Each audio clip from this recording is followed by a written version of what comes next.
चलो अब हम पढ़ते हैं क्रेब साइकिल। ठीक है, क्रेब साइकिल पढ़ते हैं, स्टार्ट करते हैं क्रेब साइकिल। देखो क्रेब साइकिल में क्या पढ़ेंगे हम mainly? क्रेब साइकिल मतलब कि क्रेब साइकिल में हम जो भी ग्लाइकोलाइसिस में या ईएमपी पाथवे में जो हम पढ़े थे, जो हमने उसमें प्रोडक्ट बनाया, जैसे मैंने बताया था कि रेस्पिरेशन या ग्लूकोज के एक मॉलिक्यूल को कंप्लीट ब्रेक डाउन होने के लिए, कंप्लीट ब्रेक डाउन के बाद उससे पूरे एनर्जी जितना चाहिए होती है निकालने के लिए हमें 3 स्टेप की ज़रूरत होती है। First glycolysis, second Kreb cycle और third electron transport system, ETS जिसे बोलते हैं। ठीक है, तो इन तीनों स्टेप से एक ग्लूकोज के मॉलिक्यूल के प्रोडक्ट जो होते हैं वो गुजरते हैं इस तीनों मतलब पाथवे से होने के बाद उससे पूरे एनर्जी हम निकाल पाते हैं। तो उसका फर्स्ट स्टेप तो हम कंप्लीट कर चुके हैं। अब सेकेंड स्टेप में हम पढ़ते हैं क्रेब साइकिल। अब देखो क्रेब साइकिल में होता क्या है, क्रेब साइकिल को TCA साइकिल भी बोलते हैं, क्योंकि इसमें TCA साइकिल या CA साइकिल, इसमें जो सारे प्रोडक्ट बनते हैं उन्हीं के नाम पे इनका नाम पड़ा हुआ है। जैसे हम C4 पढ़ रहे थे, C3 पढ़ रहे हैं, तो इसे ही सीखा। क्रेब साइकिल का दूसरा नाम नीट में क्वेश्चन भी आ चुका है कि कौन से 3 नेम सिमिलर चीज़ों को रिप्रेजेंट करता है। तो इसमें उस क्वेश्चन का थर्ड ऑप्शन सही था।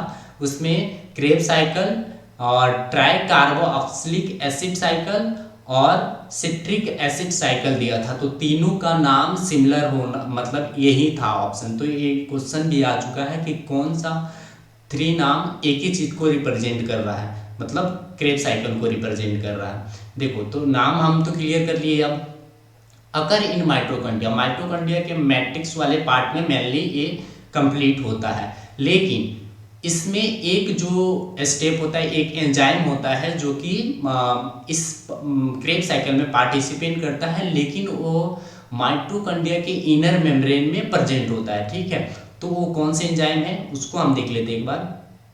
वो एंजाइम है सक्सिनेट डिहाइड्रोजिनेज। ठीक है, सक्सिनेट डिहाइड्रोजिनेज एक एंजाइम है जो कि क्या माइटोकॉन्ड्रिया के इनर मेम्ब्रेन में प्रेजेंट होता है। ठीक है, अब देखो इसमें क्या होता है, complete break down of acetyl को एंजाइम टेक प्लेस। इसमें क्या होता है, एसिटाइल को एक मतलब प्रोडक्ट है जो कि 2 कार्बन कंपाउंड है।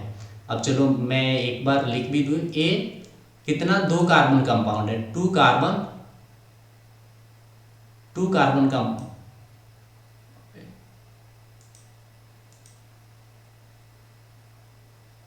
2 कार्बन कंटेनिंग कंपाउंड है।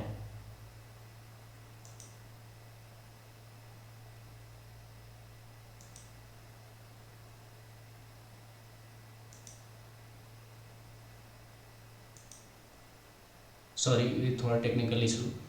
देखो 2 कार्बन कंपाउंड, इसमें कितने कार्बन है, इसमें कितने एसिटाइल को कितने कार्बन कंपाउंड है, 3 कार्बन कंटेनिंग कंपाउंड है। इसमें कितने नंबर ऑफ कार्बन है, 3।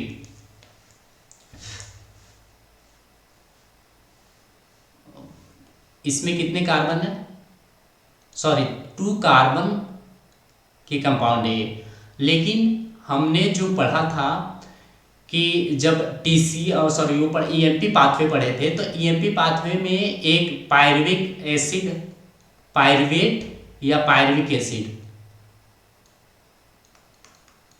पायरुविक एसिड जो ये कंपाउंड कहाँ मिला था हमें, पायरुविक एसिड कहाँ बना था, लास्ट में ग्लूकोज का जब ब्रेक डाउन हुआ था, 1 मॉलिक्यूल ऑफ ग्लूकोज के ब्रेक डाउन से कितने मॉलिक्यूल ऑफ पायरुवेट बना था या पायरुविक एसिड, 2 मॉलिक्यूल।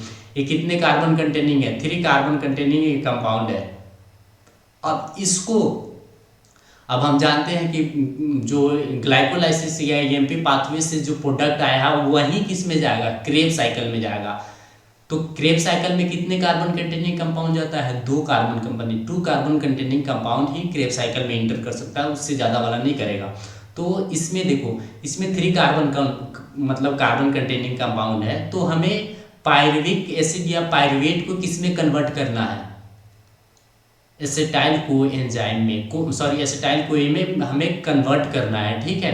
तो इसके मतलब क्रेब्स साइकिल से पहले एक स्टेप आता है जिसको हम लिंक रिएक्शन बोलते हैं। लिंक रिएक्शन इसको क्यों बोलते हैं, क्योंकि देखो जैसे पायरुवेट किससे बना था, पायरुवेट लिंक रिएक्शन किसके बीच का लिंक रिएक्शन है, ईएमपी पाथवे मतलब ग्लाइकोलाइसिस और क्रेब्स साइकिल के बीच में, जो क्रेब्स साइकिल के बीच में एक मतलब दोनों को ऐड करने वाला, जोड़ने वाले लिंक की तरह काम करता है, इसीलिए लिंक रिएक्शन या गेटवे रिएक्शन भी बोलते हैं इसको। इसमें क्या होता है, फॉर्मेशन ऑफ एसिटाइल को फ्रॉम पायरुविक एसिड, मतलब पायरुविक एसिड के जो फॉर्मेशन के प्रोसेस है, पायरुविक एसिड से एसिटाइल को एक के फॉर्मेशन के जो प्रोसेस है उसको लिंक रिएक्शन के थ्रू देखते हैं। देखो इसमें ये जो येलो कलर से जो डिनोट कर रहा है, मतलब येलो रंग के, ये नंबर ऑफ कार्बन के, इसमें कितना कार्बन है, 3 कार्बन है। अब इसका देखो, इसका क्या होता है कि हम मतलब इसको एक एंजाइम देते हैं पायरुवेट डिहाइड्रोजिनेज। अब यहाँ पे क्या होता है, पायरुवेट डिहाइड्रोजिनेज जैसे आता है तो यहाँ पे NADH के प्रेजेंस, NADA प्लस के NAD प्लस, जब इसमें इसका ऑक्सीडेशन मतलब यहाँ से क्या होता है, इस कंपाउंड के ऑक्सीडेशन होता है। तो ऑक्सीडेशन से क्या होता है, एक कार्बन के मॉलिक्यूल CO2 के रूप में निकल जाता है। यहाँ पे देखो CO2 के रूप में निकल रहा है, CO2 के रूप में निकल रहा है, CO2 के रूप में निकल गया एक कंपाउंड। अब मतलब यहाँ से एक कार्बन निकल गया CO2 के रूप में। अब एसिटाइल को आ गया तो इसमें कितने कार्बन आ गए, 2 कार्बन, जो कि किसके लिए सुटेबल है, क्रेब्स साइकिल में यही तो जाएगा ना, तो 2 कार्बन के कंपाउंड तो हमें मिल गए। अब देखो इसमें पूछता है कि इसमें जो मतलब एंजाइम यूज होता है पायरुवेट डिहाइड्रोजिनेज,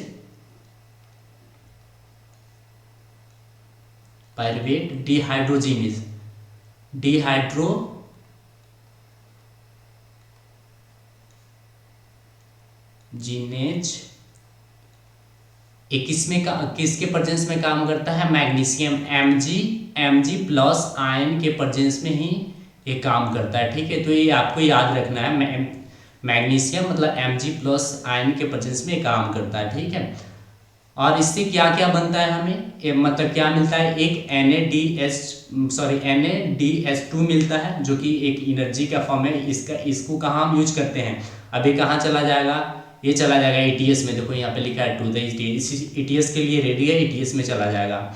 डिकार्बो ऑक्सीलेशन हो रहा है, डिकार्बो ऑक्सीलेशन मतलब कार्बन का निकलना, क्योंकि 3 कार्बन की कंपाउंड है तो ये कार्बन डाइऑक्साइड के रूप में निकल गया, तो यहाँ पे 2 कार्बन के कंपाउंड मिल गया। इसको लिंक रिएक्शन क्यों बोलते हैं, क्योंकि क्रेब्स साइकिल और ग्लाइकोलाइसिस और EMP पाथवे को जोड़ने का काम करता है, ठीक है। तो इसमें समझ में आ गया सब कुछ। आपको इसमें मैग्नीशियम आयन याद रखना है, पायरुवेट डिहाइड्रोजिनेज के प्रेजेंस में रिएक्शन हुआ है, इतने याद रखना है। अब आगे हम पढ़ते हैं जो अपना ये क्रेब्स साइकिल का साइकिल वो पूरा पढ़ते हैं। आ जाइए, अब देखो इसमें हम इस साइकिल को स्टार्ट करते हैं।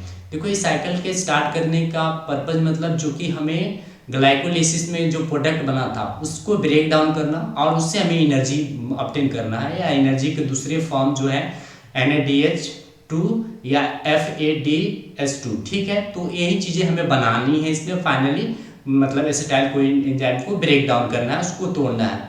तो देखो इस साइकिल में 2 कार्बन के कंपाउंड ए रहा, ठीक है, एसिटाइल को एंजाइम, ठीक है। अब यहाँ पे ऑक्सलो एसिटिक एसिड या ऑक्सलेट मतलब ए क्या होता है, जैसे कि हम पढ़े थे C4 साइकिल में पढ़े थे ना फोटोसिंथेसिस में, तो उसमें क्या आता OAA ऑक्सलो एसिटिक एसिड। ये कितने कार्बन कंटेनिंग कंपाउंड है, 4 कार्बन कंटेनिंग कंपाउंड है।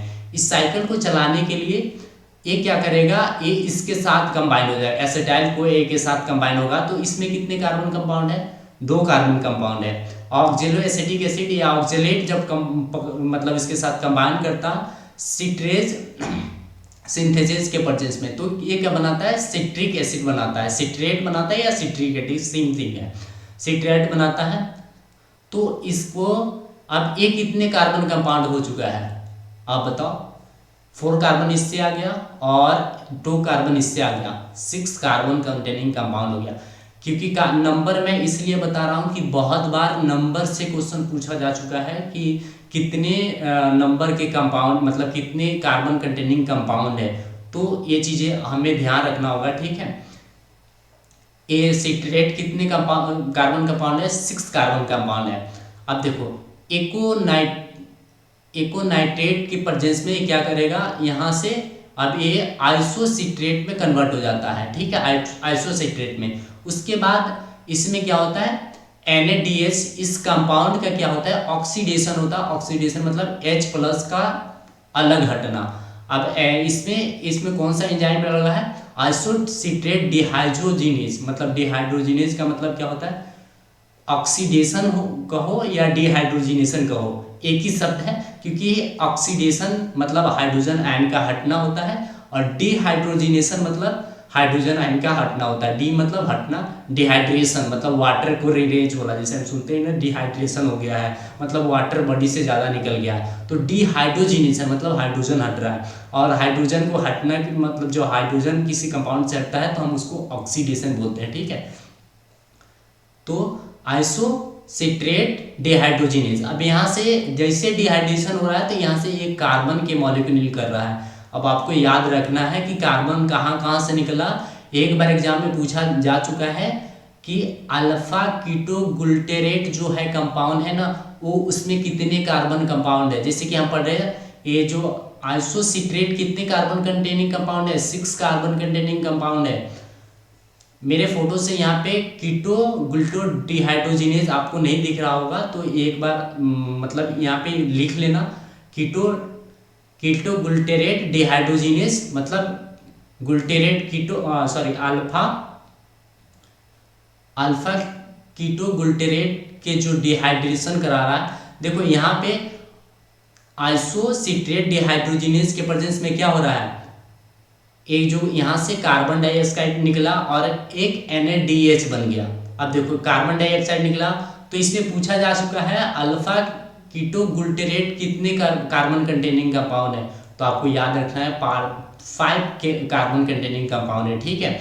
अब इसके बाद फिर इससे एक और कार्बन, मतलब फिर एक बार डिहाइड्रेशन मतलब डिहाइड्रोजिनेशन हो रहा है, मतलब ऑक्सीडेशन हो रहा है। तो इसके प्रेजेंस में कौन से एंजाइम के प्रेजेंस में होगा, कीटो गुल्टेरेट डिहाइड्रोजिनेज। मेरे फोटो की वजह से नहीं दिख रहा होगा तो आपको प्लीज एक बार वो ध्यान कर ले, लिख लेना कीटो गुल्टेरेट डिहाइड्रोजिनेज, ठीक है। अब इससे और फिर यहाँ पे क्या होता है, एक NAD+ इसमें इन्वॉल्व होता है और एक इसके हाइड्रोजन को कैच कर लेता है, हाइड्रोजन को लेता है और यहाँ पे ये बना लेता है NADH2, ठीक है। NADH लिखा हुआ है प्लस में इसके साथ H होता है। अब देखो अब एक इसमें कीटोगुल्टेरेट किसमें अल्फा कीटोगुल्टेरेट किसमें कन्वर्ट होगा, सक्सिनिक को एंजाइम A में कन्वर्ट हो चुका है। अब देखो सक्सिनिक को एंजाइम के बाद इसमें कितने कार्बन आ चुका है, देखो कार्बन 2 जगह निकल चुका, एक यहाँ पे निकला है आइसोसिट्रेट के बाद और कीटो गुल्टेरेट के बाद 2 कार्बन निकल चुका है। 6 में से 2 कार्बन निकल गया, कितना बच गया 4। अब देखो 4 कार्बन, सक्सिनिक को एंजाइम कितने कार्बन कंटेनिंग है, 4 कार्बन कंटेनिंग है, आपको याद रखना है। अब जैसे सक्सिनिक को एंजाइम सक्सिनेट में कन्वर्ट होता है तो एक ATP या GTP कह लो, दोनों चीजें एक ही होती है, GTP या ATP दोनों एक ही सिमिलर थिंग है, एनर्जी का फॉर्मेट है। तो यहाँ पे एक ATP बन जाता है, या तो कह लो GTP तो या ATP, दोनों सिमिलर थिंग है, ठीक है। सक्सिनेट में जैसे सक्सिनिक को एंजाइम सक्सिनेट में कन्वर्ट होता है तो एक ATP बन जाता है। अब जैसे सक्सिनेट किसके प्रेजेंस, सक्सिनेट डिहाइड्रोजिनेज के प्रेजेंस में जैसे फ्यूमेरेट में कन्वर्ट होता है तो यहाँ पे एक FADH2 बन जाता है, FADH2। ये भी एक एनर्जी के रूप मतलब एनर्जी के मतलब फॉर्मेट है, एनर्जी इससे भी नहीं रिलीज होगा, एनर्जी हम इससे भी बनाएंगे, रिलीज होगा कहाँ पे, ETS में, इलेक्ट्रॉन ट्रांसपोर्ट सिस्टम में ये चला जाएगा, यहाँ पे बंद गया, ठीक है। अब फ्यूमेरेट बन चुका है, सक्सिनेट से क्या बन चुका है, फ्यूमेरेट। अब फ्यूमेरेट का क्या होता है, फ्यूमेरेज एंजाइम के प्रेजेंस में वाटर ऐड होता है, फिर ये क्या बना लेता है, मैलेट बन जाता है। मैलेट से फिर इसका डिहाइड्रोजिनेशन हो रहा है, फिर डिहाइड्रोजिनेशन से क्या होगा, NADH प्लस मतलब इसमें इन्वॉल्व होता है और NADH2 बना लेता है NHDH, ठीक है। ये भी एनर्जी के फॉर्मेट है। अब जैसे मैलेट में मतलब मैलेट के ऑक्सीडेशन हो रहा है, मैलेट का जैसे ऑक्सीडेशन हो रहा है, तो इसमें क्या ऑक्सैलो एसिटिक एसिड फाइनली आ गया हमारे जो प्रोडक्ट है। अब ये साइकिल कंटिन्यू चलेगा, कितने टाइम चलेगा, मतलब एक ग्लूकोज के लिए कितने टाइम चलता है, 2 टाइम। एक ग्लूकोज के लिए कितने TCA साइकिल या क्रेब साइकिल कितने टाइम चलता है, 2 टाइम चलता है। TCA साइकिल कितने टाइम चलता है, एक ग्लूकोज मॉलिक्यूल के लिए 2, क्योंकि 2 पायरुवेट एसिड बनते हैं ना, तो 2 टाइम तो चलेगा ना, तो 2 टाइम आप देखो 2 टाइम चलता है। इसमें कितने जगह डिहाइड्रोजिनेशन या ऑक्सीडेशन हुआ है, 4 जगह। एक तो यहाँ पे आइसोसिट्रेट के पास, उसके बाद कीटोग्लूटेरेट में भी मतलब उसके पहले वाला उसके बाद वाला स्टेप में भी हुआ है, 1 2 3, यहाँ पे भी ATP जैसे मतलब डिहाइड्रोजिनेशन हुआ है। फिर यहाँ मतलब 4 जगह काउंट कर लो, 4 जगह डिहाइड्रोजिनेशन हुआ है, ऑक्सीडेशन हुआ है। अब इसमें टोटल कितने NADH2 बना है, 1 2 3 NADH बना है, और FADH2 कितने बना है, एक FADH बना है, FADH2 बना है और एक ATP बना है। इसका फाइनल प्रोडक्ट कितना आया हमारे पास, 3 NADH2 और NADH2 3 बना है और एक FADH2 बना है और एक ATP बना है, ठीक है। इस साइकिल का फाइनल प्रोडक्ट हमारे पास आ चुका है।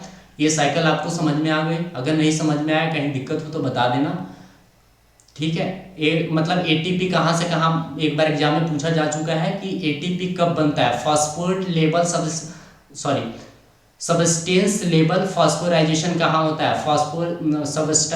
सबस्टेंस लेवल फॉस्फोराइजेशन मतलब ATP का फॉर्मेशन, फॉस्फोराइजेशन मतलब ATP का फॉर्मेशन। तो इसमें सबस्टेंस लेवल फॉस्फोराइजेशन कहाँ किसके बीच में होता है, तो ये आपको याद रखना है। आ चुका है क्वेश्चन कि ATP कहाँ पे बनता है, कौन से स्टेप में, तो सक्सिनिक कोएंजाइम जब सक्सिनेट में कन्वर्ट होता है उसी स्टेप पे बनता है ATP। ये वाला स्टेप से क्वेश्चन आ चुका है नीट में, तो आपको ध्यान रखना है, ठीक है। अब आगे हम पढ़ते हैं, ये साइकिल तो हम कंप्लीट कर लिए। अब देखो इसके जो इम्पोर्टेंट पॉइंट है वो हम एक बार एज ए समरी में, जैसे मैंने बोला था कि ऑक्सीडेशन या डिहाइड्रोजिनेशन सिमिलर थिंग है, और इस साइकिल में 4 जगह ये हुआ है, 4 जगह मैं काउंट करके भी बताया था, 4 जगह हुआ है। अब इसके रिजल्ट में हमें क्या मिला था, 3 NADH और एक FADH और एक ATP और GDP, एक ही सिमिलर थिंग हुआ, एक ही नाम है, आपको याद रखना है। Produce by substance level phosphoryl इस टर्म ऑफ TCA साइकिल, मतलब TCA साइकिल के इस टर्म में कितने ATP फॉर्म होते हैं, 12 ATP। अब 12 ATP कैसे हो गए, अब मैं आपको कैलकुलेट करके बता रहा हूँ। जैसे कि कितने NADH2 बना है, एक molecule of 1 molecule of NADH, 1 molecule of NADH2 3 molecule of ATP देता है। तो आप बताइए कितने यहां पे बना हुआ है, प्रोडक्ट में कितने हैं, एक बार आप देख लो।